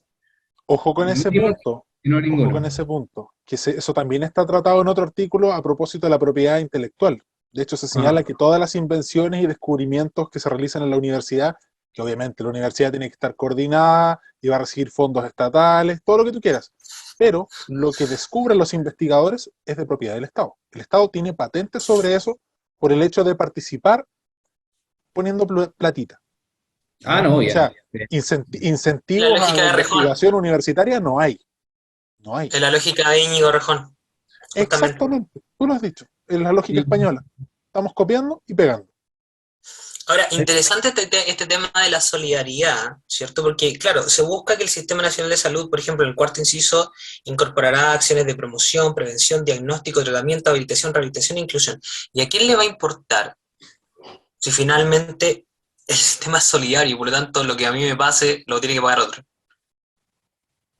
No tiene sentido. O sea, si de alguna manera la idea de la privatización de la salud implicaba que tú ibas a tener que asumir las consecuencias, por supuesto, de tus propios actos lesivos a tu propio cuerpo y a tu mente, recuerda que la cuestión mental también está, ahora no importa. Total, ¿alguien más lo va a pagar? Claro, Sí. Hay dos preguntas más que me quedan en el tintero, que tenía que ver acerca de del enfoque de género, que fue algo muy importante que tocaste también, Ricardo. Bueno, lo primero, ¿hay diferencia en sí si es que soy transgénero o si soy transespecie o alguna de estas cosas, digamos, nuevas de la teoría de género? si Que al eres fin y al cabo transespecie, son yo las creo que no mejoras. tienes no estás en tus cabales, no tienes la salud óptima para estar en el cargo, por lo menos eso no me lo preguntas a mí, que no soy Igual especialista interesante, tampoco. ¿eh? ¿Lo van a tratar como, como un problema de salud mental o lo van a tratar como un problema de enfoque, digamos, de interculturalidad? En ese sentido, ¿qué van a hacer? ¿Me van a mandar al veterinario? Ajá. ¿Tiene que haber una Probablemente. veterinaria asociada a los hospitales? Claro, y acuérdense que estaban avanzando justamente en los derechos de los animales. ¿Mm? Entonces, bueno, sí sé que estas ideas suenan más o menos locas, pero el punto es que la, la deconstrucción, el neomarxismo, justamente el postmodernismo funciona de esa manera. No hay metafísica, no hay, digamos, la concretación del ser en una cosa, por lo cual nosotros podemos ser cualquier cosa que nosotros queramos ser. Ahora, el punto es cuando yo me muera, ¿qué van a poner en el certificado de defunción? ¿Me van a poner que soy, digamos, hombre o que me siento, o que me autopercibo como mujer, o como perro? Lo otro es cuando me encuentren en 200 años.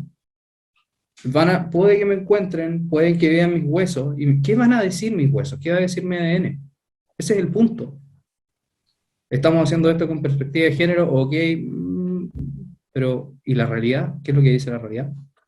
Bueno, yo quisiera tomar este punto, digamos, justamente de la integración, ¿cierto? De la interculturalidad y elementos, digamos, indígenas en esta cuestión de la salud. Cuando de repente dice en el artículo 13, ¿cierto? En el inciso octavo, dice, los pueblos y naciones indígenas tienen derecho a sus propias medicinas tradicionales, a mantener sus prácticas de salud y a conservar los componentes naturales que la sustentan. En ninguna parte dice, por ejemplo, que ellos van a tener derecho a tener sus propios hospitales. Sería que en el fondo el Sistema Nacional de Salud tiene que integrar estas prácticas dentro del quehacer médico tradicional. Dice, el Sistema Nacional de Salud reconoce, protege e integra estas prácticas y conocimientos como también a quienes las imparten en conformidad a esta Constitución y la ley. En el fondo, acá hay una cuestión súper complicada. Del punto de vista de que, obviamente, todos sabemos que Hipócrates elaboró un juramento en el cual se entendía que los médicos integraban una serie de valores, ¿cierto?, de actitudes éticas, en las cuales el principal es el principio del non nocere, es decir, no dañar, obviamente procurar siempre la mejora del paciente. Y ahí es donde uno dice, pero ¿cómo por ejemplo, estas prácticas pudieran ser nocivas o no efectivas, ¿cierto?, al momento de curar a un paciente, pero se van a tener que aceptar simplemente por una cuestión de interculturalidad. Y esto es súper interesante porque en el fondo te abre un espacio en el cual el Estado va a tener que proteger, ¿cierto?, el daño y no la mejora del paciente. Complicado. Sí, Complicado. mira, yo hoy leía justamente un artículo de Jordan Peterson que hablaba de ese mismo juramento. Entonces, no vamos a entrar en profundidad en lo que es la teoría de género justamente, pero él advocaba a ese principio y se preguntaba cómo es que la interseccionalidad y cómo es que la fluidez justa del género o de la teoría de género va a aplicar el principio de hacer el bien de los médicos, preguntándose, si nosotros tenemos un enfoque médico y un enfoque científico, nosotros buscamos hacer el bien desde un punto de vista de la evidencia, pero justamente el enfoque de género nos dice, o el posmodernismo en sí nos dice, que no necesariamente la realidad o la evidencia son lo cual nosotros deberíamos seguir, sino que las emociones, porque las mismas emociones y el hecho de sentir y el sentimiento del querer y el hacer inmediato son lo que nos vuelve a nosotros reales. Por lo cual, dígase que se aplican como en Canadá, en políticas de género, en las cuales los padres no tienen la patria potestad absoluta. Por lo cual Autoridad Estado, paterna. Disculpa que te corrija, pero patria potestad refiere sí, a la administración de los bienes. Ya. muchas gracias, querido amigo. Sí, No punto tienen la solamente. autoridad paterna de los niños, por lo cual el Estado tiene que guiar este mismo desarrollo. Como hay una teoría o hay un enfoque de género, los niños más o menos a los 12, a los 13, 14 años, qué sé yo, son acompañados por el Estado, no necesariamente por la supervisación o por la aceptación de los padres para hacer una transición y un cambio de sexo. Hay un padre en Vancouver, justamente, que estaba con arresto domiciliario porque, según no tengo entendido, demandó al Estado porque no estaba de acuerdo con este apoyo del Estado para cambiar el sexo o hacer la transición. Por muy dura, me imagino que esta situación es para las personas que viven estos acontecimientos. Pero el punto es, si es que no se espera o si es que no vamos a esperar un debido desarrollo psicológico cognitivo de los niños para que puedan tomar sus decisiones de manera madura, quizás desde los 18 años en adelante o un poco más allá, ¿cómo es que se mantiene este mismo principio de siempre hacer el bien, siendo que, en términos reales, aunque no les guste a algunos escucharlo, están entrando a mutilar a los niños? A las mismas mujeres, digamos, sacarles su pecho o al mismo tiempo retirar un útero. Entonces, Ectomía. ¿cómo significa eso hacer el bien? ¿Bajo qué estándar moral? Esa es la pregunta. Eso va muy de la mano también con el principio de autonomía progresiva, que también está contemplado la nueva Constitución, en este borrador. Es un punto súper importante ese porque, claro, acá se rompe derechamente con la lógica de lo que es la ciencia médica, con el juramento hipocrático y todo lo demás que ya vimos, pero también desde un punto de vista ético, la formación de los médicos está diseñada precisamente para que no se cuestionen estos puntos, para que ellos acepten el dogma, que obviamente le entregan a sus profesores, que ellos también recibieron este dogma, quizás no acá en Chile, sino en el extranjero, con estas mismas teorías de género, con estas teorías precisamente que buscan transexualizar la niñez, o la juventud en un momento, ahora ya es directamente la niñez. Claro. Y eso obviamente responde a un interés muy perverso, uno, económico, porque todo esto se puede reducir a un principio económico, porque si lo vemos desde un punto de vista estrictamente frío, ¿qué intereses tienen ellos para promover esto si no es cobrar tanta platita por cada cirugía de reasignación de género? Tendríamos que revisarlo para el próximo programa, pero creo que en Estados Unidos, por proceso, digamos, de transición, creo que es 1.2 millones de dólares. Entonces Wow, los intereses económicos son cerdos, por decirlo de alguna manera. chuta, es demasiado dinero, es mucho. Pero vamos a confirmarlo para el próximo programa, lo voy a dejar anotado. Veamos también, dale William. Que también quisiera mencionar el hecho que de nuevo se trata de esconder, ¿no? Nuevamente el tema del control o la monopolización de la salud, en este caso por parte del Estado. En un inciso más arriba, ¿cierto? Creo que es el quinto, dice, el Sistema Nacional de Salud podrá Eso estar mismo era. integrado por prestadores públicos y privados. La ley determinará los requisitos y procedimientos para que prestadores privados puedan integrarse al Sistema Nacional de Salud. Pero lo interesante de este punto, ¿cierto? Es que si uno va al inciso final, ¿cierto? Dice, adicionalmente, ¿cierto? Disculpen, la última parte dice, la ley determinará el órgano público encargado de la administración del conjunto de los fondos de este sistema. O sea, si no hay otra forma, ¿cierto?, de controlar a un prestador privado que no sea justamente controlándole la caja pagadora, es que, por favor, o sea, se está escondiendo claramente, ¿cierto?, que el Estado controla todo. Lo controla todo. Porque claro, o sea, no es una cuestión que ya, yo te lo permito, por supuesto, pero yo voy a controlar tu plata. O sea, de nuevo es tratar de esconder bajo el concepto de lo público, ¿cierto?, que obviamente es una cuestión, un ámbito mucho más amplio que solamente prestaciones estatales, se intenta ocultar ese control por medio de privados que yo me pregunto realmente qué incentivo van a tener de participar de este sistema si las plata no las controlan ellos. Es que de hecho, si tú lo piensas, el verbo es súper claro. Dice, el Sistema Nacional de Salud podrá estar integrado por prestadores privados. Podrá. En el fondo acá lo que dice es, los privados, obviamente, no los vamos a prohibir, y de hecho este es el argumento que ya me tiene cansado de desmentir, que la izquierda dice, no, es que no se eliminan las clínicas, no se eliminan los sistemas privados de salud, no se eliminan las escuelas privadas. No, no se eliminan, pero se desnaturaliza, le quitas a tal punto la capacidad de decisión sobre tu institución, que en realidad, ¿qué diferencia va a haber entre una institución pública y una privada? La única es que en la privada hay alguien que va a estar lucrando, va a estar recibiendo platita, y en la pública el que va a recibir platita van a ser varios y van a ser políticos. ¿Ya? Es que claro, es que ni siquiera vas a poder en el fondo hacer lo que el mismo término lucro digamos, define, sino que, claro, vas a ser un funcionario público más.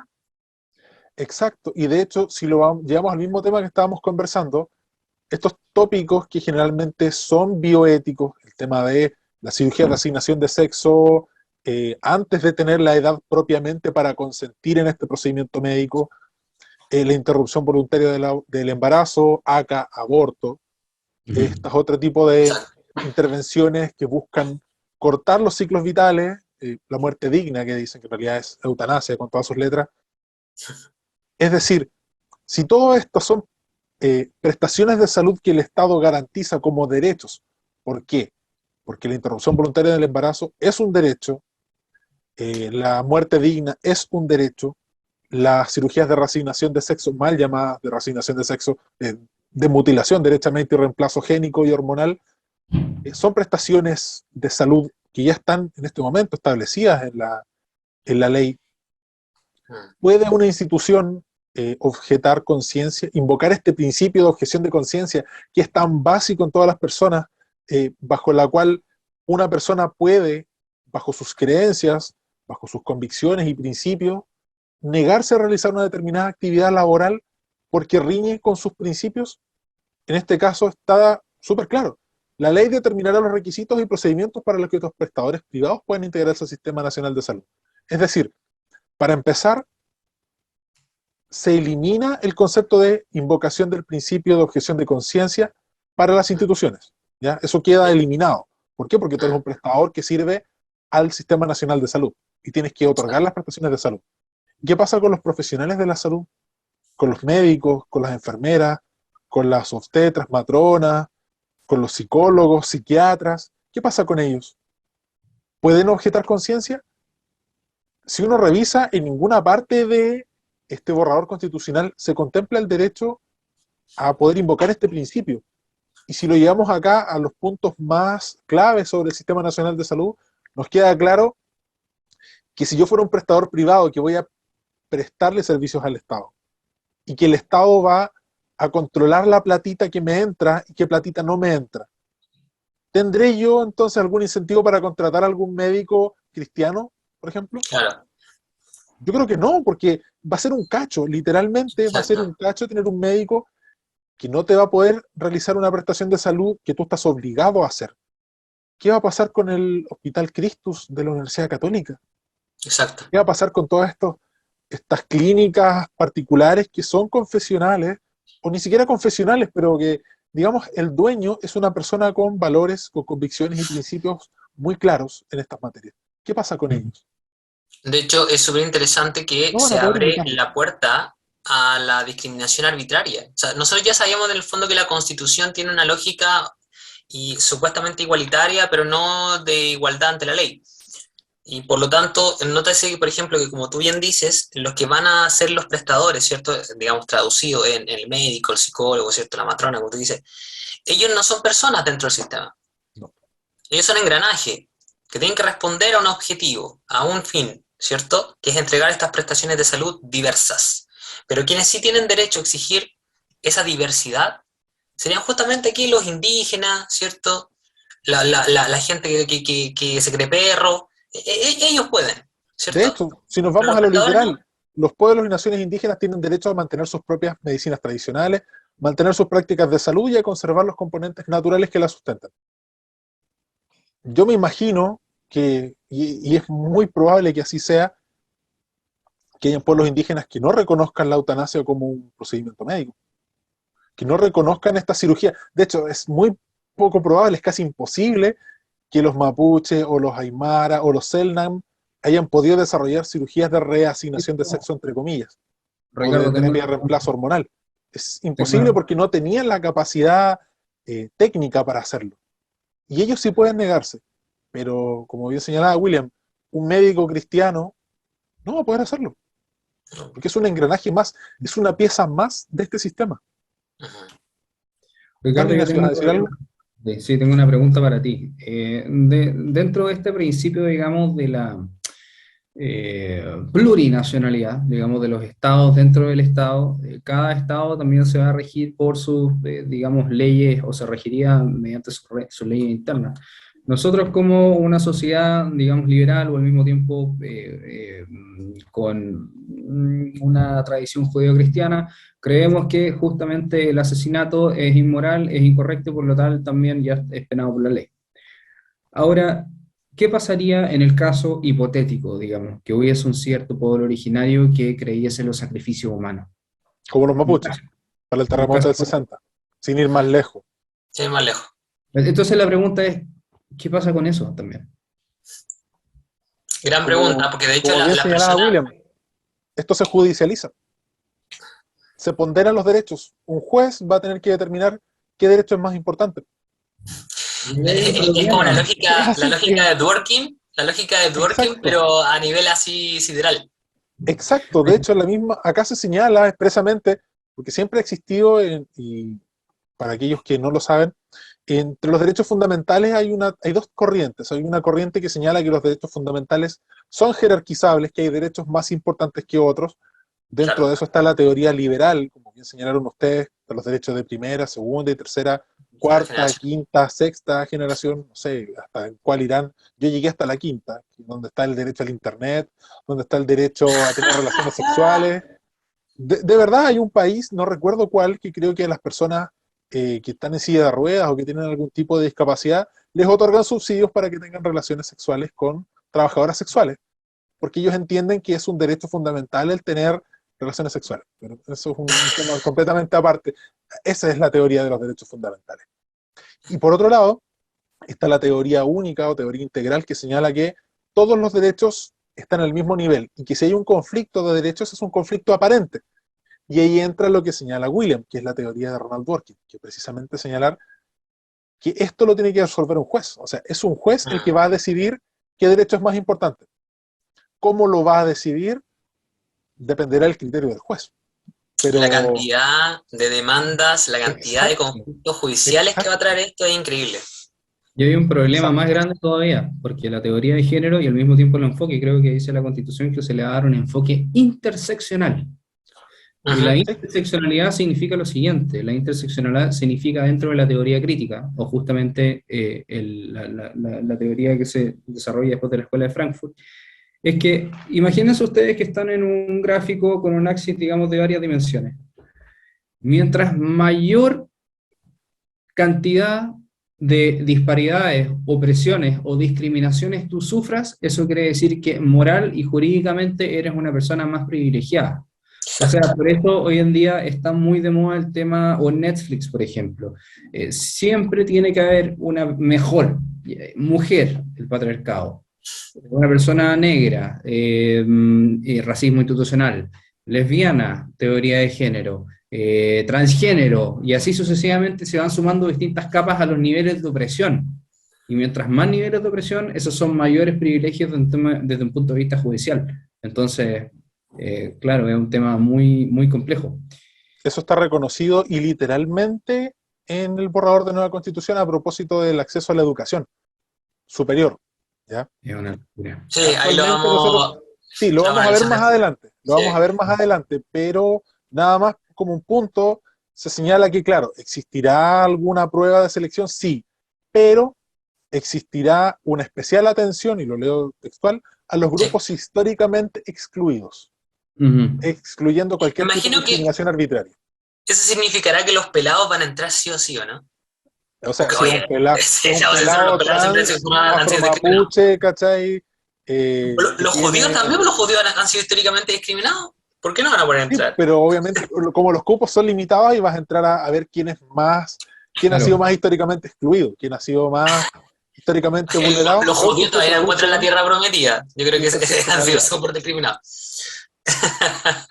Ya, pero No, pero... volviendo al tema de la salud, ajá, volviendo al tema sí. de la salud, Mm, señala también que corresponderá exclusivamente al Estado la función de rectoría del sistema de salud, ujú. incluyendo la regulación, es decir, ¿de qué te sirve tener un sistema privado? Y a todo esto, las ISAPRES como tal mueren también, porque un Ujú. Bueno, 7% va directo a este Sistema Nacional de Salud, ¿ya? O sea, si usted no quiere atenderse en el sistema público, va a tener que no, pagar el pues, 7% obligatorio, o quizás más, y además va a tener que contratar un seguro complementario por si alguna clínica no quiere adscribir este sistema nacional, y ya vimos que incentivos para no hacerlo hay muchos, muchos. ¿ya? Pero incluso sobre ellos existe rectoría, regulación, supervisión y fiscalización de parte del Estado. Ujú, Aquí vamos con esto, es un control total del Estado. ¿Existen privados? Sí, pero controlados, fiscalizados, supervisados y regulados por el Ujú. Estado. Esto es muy parecido al exacto. sistema chino. En el sistema chino existen privados, por supuesto, de hecho es el país que tiene la mayor cantidad de pymes per cápita. Pero ¿de qué te sirve tener una pyme si el único derecho que tiene el dueño o los dueños, en el caso de una sociedad, es retirar lo que sobra de los excedentes, no utilidades, de los excedentes para el bolsillo? Es lo único que decide el dueño. No decide políticas, no decide contrataciones, no decide nada. Solamente tiene derecho a ir y cobrar su parte. Es un funcionario más, ¿no? En la Argentina. Imagínate, El 51% de los shares de las empresas están en dominio del Partido Comunista Chino. Exacto. oye, esto es súper interesante también a nivel profesional. Yo quisiera entrar de repente uno por la familia, bueno, mi familia totalmente el mundo de la salud, y uno sabe, por ejemplo, lo difícil que es trabajar en equipo. Se supone que dentro de los hospitales, ¿cierto?, etcétera, hay siempre políticas que incentivan, ¿cierto?, a generar buenos equipos al momento de tratar determinadas prestaciones, determinadas enfermedades que se pueden presentar. Y esto claramente va a generar un problema justamente en estos principios de la eficacia, de la oportunidad, ¿cachai? Y todo eso porque si tú empezás a pensar en que obviamente para poder atacar o hacer una determinada operación, o atacar una determinada enfermedad, tú necesitas un equipo que funcione bien. Y si todo lo que tiene que ver con contratación, con dinero, ¿cierto? Como bien dice Ricardo, regulación, supervisión y fiscalización, va a implicar necesariamente que te van a meter gente, ¿cierto? A los equipos de salud. Y con Mm. paridad de O sea, género. va a ser un desastre. Va a ser un desastre, porque en el fondo siempre un equipo tiene que estar bien aceptado. Y si obviamente la decisión de cómo vaya a generar estos equipos de salud, y digamos, oye, ¿para qué decir, digamos, en educación? Pero lo vamos a ver, lo vamos a ver después. Pero es lo mismo, necesitas un equipo bien aceitado para obviamente tener buena oportunidad en la prestación de salud, eficacia, ¿cierto? Y control de la enfermedad. ¿Y cómo la vas a tener si en el fondo no puedes confiar ni siquiera en el que está al lado porque ni siquiera sabes por qué llegó acá? O sea, es súper complicado, yo creo, para la misma prestación de la salud, el hecho que el Estado rija todos esos aspectos. De hecho, es súper complicado porque en la práctica, como tú bien dices, va a ser, ese es el apitutado que llegó del gobierno, o esa es la que llegó para cumplir la cuota de género. Exacto. En el Mm. fondo, si querías reparar una exclusión histórica que es supuesta, no vamos a entrar a probar eso acá, pero en el fondo está generando una discriminación peor, solamente que soterrada e institucionalizada. Exacto. Ahora, por último, yo quisiera entrar como el tema del financiamiento de nuevo, ¿no? Es como exactamente lo mismo. Pareciera que ellos ya visualizan que va a ser un problema el tema del financiamiento. Cuando dice, ¿cierto? El Sistema Nacional de Salud, en el último inciso, si no me equivoco, del artículo, el Sistema Nacional de Salud será financiado a través de la renta general de la nación, de nuevo, como bien dijo Ignacio, ¿cierto? De nuevo, hay que repetirlo para que les quede en la cabeza. Impuesto, deuda, inflación. Y adicionalmente la ley, ¿cierto?, podrá establecer el cobro obligatorio de cotizaciones a empleadoras, empleadores, trabajadoras y trabajadores con el solo objeto de aportar solidariamente al financiamiento de este sistema. De nuevo, tú vayas a estar financiando la salud del otro. La Mm. ley determinará, bueno, ya el órgano público encargado de administrar el tema de los fondos de este sistema. Pero de nuevo, o sea, es un asunto de que se sabe, ¿cierto?, que no se va a lograr financiar y por lo tanto hay que abrir la puerta. Y esto puede ser súper interesante el tema, del punto de vista de cuando determina la ley de presupuesto. Porque claramente, si el sistema es progresivo, si el sistema es cada vez más abarcador, claramente de cuánto se te cotiza por trabajador, por empleador, etcétera, siempre va a ir creciendo. Y siempre la renta general va a estar cada vez más afectada, ¿cierto?, para tratar este sistema. Es un círculo vicioso, al final. Exacto. Yo Es con Ignacio lamentable. coincidiría con Ignacio, o sea, claramente esto no se va a lograr financiar con el mercado, o sea, digamos a través de impuestos, pues ya sabemos que los impuestos ahogan y terminan por la curva del Laffer, ya sabemos que en algún momento no recauda tanto, ¿cierto? ¿Para qué decir con el tema de los trabajadores y trabajadoras? O sea, tarde o temprano este tema significa deuda. Volvemos de nuevo al mismo tema. ¿Y quién Mm. va a pagar el pato en la deuda? Los funcionarios públicos de los hospitales que están sindicalizados, que tienen derecho a huelga, o estos prestadores privados que van a estar obligados a prestarle servicios al Estado en ciertas condiciones y que eventualmente, no sé, no sabemos, pero los que hemos trabajado para el Estado sabemos que los pagos no son a 30 días, ni a 60, Claro. ¿ya? Entonces, esta bicicleta eterna la van a pagar los prestadores privados. Y eso se puede Sí, traducir, Ignacio lo puede complementar mejor, en que hay muchos prestadores que van a terminar quebrando porque no van a tener el flujo de caja. Ujú. Exacto. sí, sí, bueno, se da un problema con la intervención estatal. El problema es que la intervención estatal de este círculo vicioso, más o menos parecido a la aplicación y el control de precios, termina siendo un dominio y una intromisión absoluta en la vida de la sociedad civil. No tan solo en los mismos sistemas de salud o en el mismo sistema, bueno, estamos hablando del sistema de salud en este caso, pero termina afectando, digamos, desde un punto de vista de la financiación pública. Después de esa financiación pública se tiene que intervenir con los mismos sueldos. Después de esos sueldos tienen que fijarse aquellos precios siempre y cuando no sean empresas que estén coludidas con los políticos de los insumos, y así Exacto. sucesivamente. Y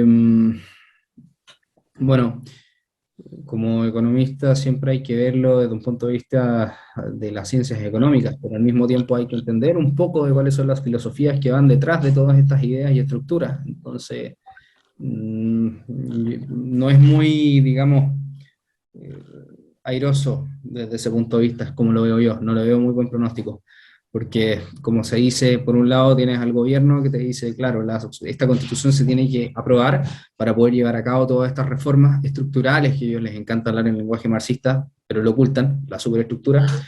Pero por otro lado, te están entregando esta nueva constitución que es, como lo hemos estado conversando, una bolsa de gatos con un lenguaje muy complejo y una retórica que esconde las reales intenciones de las cosas que quieren hacer. Entonces, básicamente, como dice mi estimada Nicole Rodríguez, esto es un plan de gobierno más que una constitución política de una república para 40 años. Entonces, no la veo con mucho optimismo, que digamos, sin importar, como decimos, izquierda o derecha. Por supuesto, cada uno tiene su inclinación y cada uno tiene una filosofía moral y política que lo corresponde, pero si vamos a velar por todos los chilenos, esto no tiene un buen futuro que digamos. Si no fuese así, no Efectivamente. estaría diciendo esto claramente. Bueno, a nuestros estimados escuchas, televidentes, esperamos que les haya parecido interesante, que les haya enriquecido esta conversación. Nos dejan sus comentarios hacia abajo en la caja de comentarios qué les pareció. Esta es la primera de una serie de sesiones del Entre Copas en las que iremos diseccionando primero los derechos sociales. Hoy tocó pensiones y salud, próximamente será vivienda y educación, y más adelante seguiremos diseccionando este borrador de nueva constitución. Por el momento, comparto la impresión de Ignacio, esto no se ve para nada prometedor, y eso que llevamos recién 2 artículos de los 2 derechos sociales, comillas, comillas, más importantes, así que queremos escucharlos, queremos leer sus opiniones, nos las dejan abajo también. Y ya para ir cerrando, quería avisarles que el profesor William Tapia acá estará realizando un seminario internacional como ponente, hay expositores de muy alto nivel. William, ¿quisieras conversarnos sobre eso un poco? Sí, bueno, sí, estoy invitado a una conferencia internacional en que vamos a hablar acerca de los liderazgos jóvenes y qué valores estos deberían seguir, ¿cierto? Para enfrentar los nuevos desafíos del siglo XXI.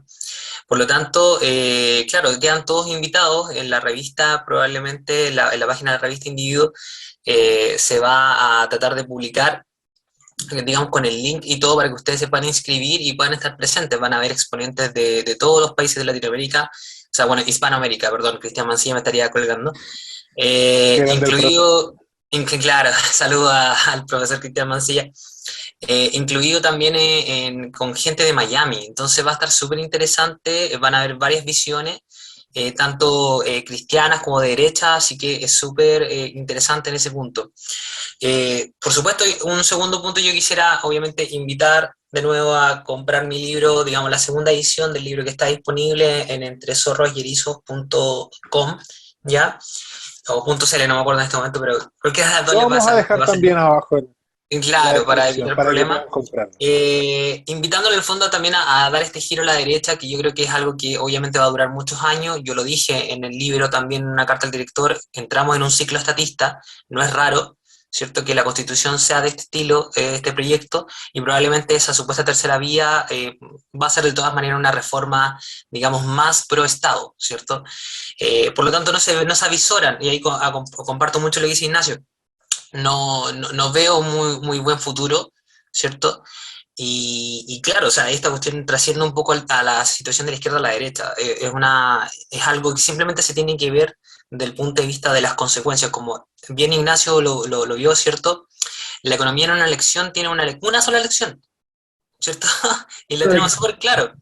Es que las decisiones económicas, ¿cierto?, tienen repercusiones hacia el futuro. Y que lo normal, lo evidente de los políticos es que nunca los economistas malos, dice, son justamente aquellos que están más pendientes de las consecuencias, digamos, de aquí al presente Inmediatas, y claro. no visualizan las consecuencias del futuro.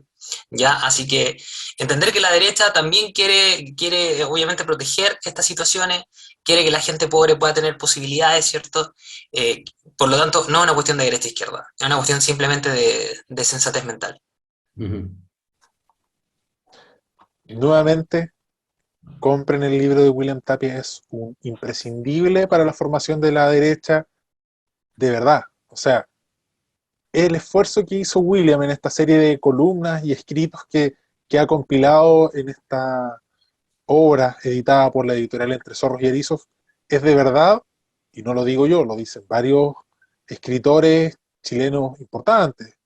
De hecho, yo tuve el honor de hacer la presentación a la primera edición con el profesor Benjamín Ugalde, y él señala que este libro es lo más clarificador sobre liberalismo, sobre la derecha, y no tengan miedo en leerlo, porque no es un libro que sea denso, no es un libro que tenga un lenguaje mayormente complejo, es un libro que está escrito para que lo leamos todos, para formar a la derecha, para que la gente que siente que necesita formarse un poco más, la gente que siente esa necesidad de tener mejores argumentos a la hora de discutir en situaciones cotidianas, por ejemplo, en la sobremesa, en el trabajo, en las clases, en el taxi. Muchas veces uno siente que la otra persona habla y habla y habla y da argumentos, una serie de argumentos incorrectos, falacias, pero muchas veces, y a mí me pasaba también, que uno no tiene la respuesta correcta, pero sabe que el otro está mal, pero uno no tiene la soltura de llegar y decir, no, pero es que esto no es así porque es de tal forma, ¿ya? Eso es algo que tenemos que recuperar nosotros como sector, esa altivez, por decirlo de una forma, esa valentía de llegar y decir, yo pienso de tal y tal forma, y esto no lo pienso solamente yo, esto lo ha pensado mucha gente muy inteligente, gente que ha experimentado con estas ideas en la vida real y han funcionado bien, ¿ya? Por eso es importante hacer este giro a la derecha y no solamente a la gente que ya es de derecha, sino el ideal es que la gente con sentido común también pueda leer este libro y entender qué es lo que propone la derecha, pero no la derecha, entre comillas, o la centro derecha, no, la derecha de verdad que tiene fundamentos históricos desde la formación de Chile. O sea, la derecha no nace en 1980, la derecha no nace en 1973, no, Mm. la derecha tiene una tradición mucho más antigua, y es a esa tradición la que William destaca punto por punto en sus columnas. Ignacio, muy buenas tus contribuciones, muy buenos tus datos, como siempre. ¿Algo que nos quieras comentar, algo que nos quieras recomendar para este fin de semana? Bueno, dentro de las recomendaciones, si se pueden conseguir descargar este libro, que bueno, está en inglés en este caso, que es la versión del Mises Institute, a todos aquellos que quisieran indagar un poco en la economía, creo que no hay nadie mejor que Henry Hazlitt para explicar, digamos, esos fenómenos de manera, digamos, simple, didáctica y entretenida. Es un libro más o menos que tiene 200 páginas y que no se van a dar cuenta cómo lo van a leer de rápido. Y lo Sí. otro, tomarme tus palabras y invitarlos a comprar, a adquirir el libro de William.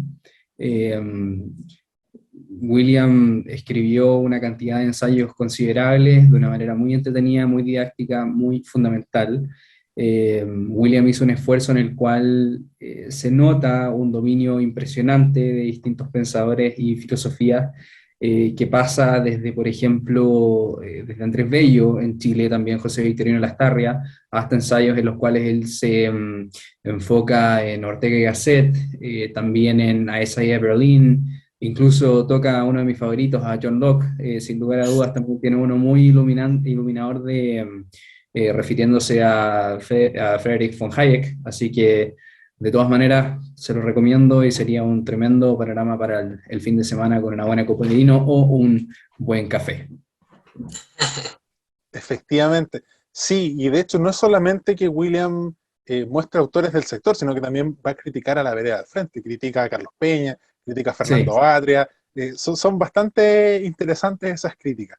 Así que por mi parte, agradecerles a ustedes muchachos nuevamente esta sesión, estuvo bastante entretenida, nos extendimos un poco más allá de lo habitual, pero el tema lo ameritaba de todas maneras. Así que por mi parte también agradecer al Nacional Libertario por el espacio que nos ha otorgado y a ustedes también, a nuestros escuchas y a nuestros televidentes por la atención que nos han prestado. Estamos abiertos también a todo tipo de sugerencias, comentarios, preguntas, sugerencias de temas para que toquemos más adelante. Son todas muy bienvenidas. Están invitados también a seguir al Instagram de la revista Individuo. Van a encontrar mucho material, las columnas que ha escrito William, las que ha escrito Ignacio, las que he escrito yo, ensayos de muy alto nivel en la derecha en Chile. Y de verdad, mi recomendación es que la sigan, no se van a arrepentir. También pueden escuchar las versiones anteriores, las sesiones anteriores del Entre Copas, también han estado muy entretenidas. La primera sobre el tema de la guerra, un temazo. También la sesión anterior, en la que analizamos tópicos muy interesantes. William estuvo conmigo en la sesión anterior, Ignacio no pudo estar lamentablemente, pero la idea es esa, que podamos conversar temas que son complejos, temas que son muchas veces duros, áridos de leer, pero de una forma más didáctica y obviamente que esto también nos ayuda un poco a soltarnos, digámoslo, por algo se llama Entre Copas. Yo William, ¿quieres siempre, hacer un reclame? no, siempre recomiendo los distintos vinos, ¿no? La otra vez le tocó al Casillero el Diablo, me gusta harto, pero creo que esta de medalla real, ¿cierto? Y que es como que suena bien facho, ¿no? Un vino con el signo, el escudo de la corona española, ¿me entendías acá? Siempre hay que recomendar cosas que nos recuerden la tradición histórica de la derecha en este país, sin duda. ¿Les Bueno, parece muchachos entonces? ¿Un sí, saludcito recordarle a primero? nuestra audiencia bueno, nosotros nos juntamos una vez a la semana, así que para que no crean que nos caemos en litro todos los días. ¿Ah? En No, todo caso, no, no, esto no, en de todo beber caso. entre semanas tampoco, no sé, solo para el programa. Eso lo va el programa, claro, para darle sentido al nombre. Bueno, simplemente agradecer, obviamente, a aquellos que han estado escuchando y, obviamente, como dice Ricardo, abiertos a cualquier sugerencia. Esperamos comentarios. Siempre yo me quedo leyendo lo que dicen abajo. Había alguien que había mencionado acerca de qué opinábamos del CERVEL. Quizás en algún momento podemos hablar de eso. Pero siempre invitados, obviamente, a cuestionar digamos, a sugerir cualquier otro tema que pueda haber. Eso, mis estimados, que estén muy bien. Se me cuidan. Un saludcito y nos vemos la próxima. Chao, chao. Chao, chao.